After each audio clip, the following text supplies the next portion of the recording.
America Glock में भी जो इंटरनल पार्ट्स हैं वो ऑस्ट्रिया से आ रहे हैं। बिल्कुल सिर्फ बैरल। मैं एक बात बताऊं आपको, मैंने तकरीबन 25 से 30 MP22 पिस्टल बेचे। ठीक है। 2 MP22 में कंप्लेंट्स आई। यस। एक एक वो अहमद भाई की, वो तो दाग है, वो तो मैटर नहीं करता। वो तो फॉर एग्जांपल उन लोगों ने फिनिशिंग सही नहीं किया, परफॉर्मेंस पे उसका कोई असर नहीं पड़ेगा। वो है बस एक फ्ला है। यस, टूल मार्क्स हैं या मशीन मार्क्स हैं। परफॉर्मेंस जिस मकसद के लिए लेना उसका मकसद उससे पूरा होगा। ठीक है, ठीक है। उसका डिफेंस क्या वो से बेफिक्र रहे। दूसरा है कि सर वो डायरेक्ट था। फॉर एग्जांपल आपने अगर चेंबर के छोड़ दिया direct fire, my goodness, company से ऐसा आया था, चाइनीज से, वो भी इंसान है, गलती हो गई है।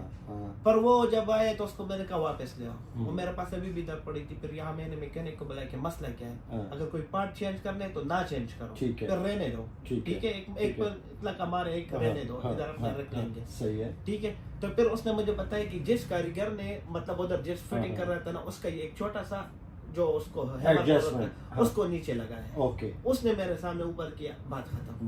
वापस यहाँ पे भी पड़ा गया, शिकिल तमान जरूर है इधर पड़ा होगा वो भी।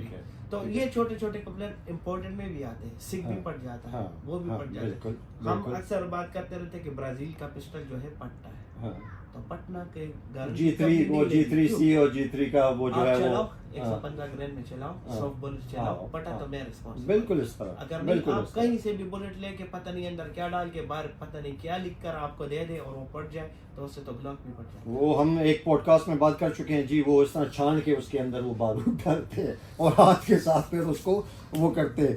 आतिफ भाई, क्या आप लोग जो है वो कोई भी मॉडल मंगवा सकते हैं बाहर से, इंपोर्ट कर सकते हैं कि नहीं? आमिर भाई ये उस पे अगर फॉर एग्जांपल एक इंक्वायरी आती है, बंदा वेट कर सके, इंपोर्ट का बहुत लंबा प्रोसीजर है। टाइम उसके एक टाइमलाइन, एक टाइम फ्रेम नहीं है।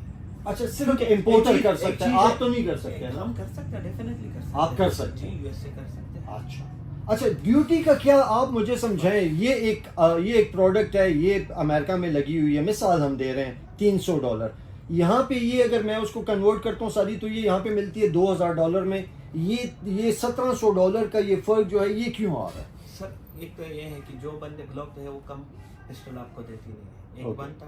एक बंदा जो है ना करोड़ों रुपए इन्वेस्ट कर रहा है। ठीक है। तो उसका मार्जिन भी 30 to 40% उसका मार्कअप रहता है। ठीक है। एक वो गए, एक ड्यूटीज हो गई, मेरे ख्याल में ग्लॉक पे $300-400 ड्यूटी है सिर्फ। अच्छा, उसके मतलब जितनी प्राइस है उतनी ड्यूटी है। जो उनकी इंस्पेक्शन होती है ग्लॉक की, उसके भी तकरीबन $150 वहाँ यूएस वाले चार्ज करते हैं। ओके। ठीक है। उसके बाद जो उसका एयर फ्रेट जो है सारा वो कॉस्ट होता है, तो इतना तकरीबन 3-3.5 लाख तक पड़ जाता है। फिर मार्केट में अवेलेबिलिटी की बात होती है। जैसे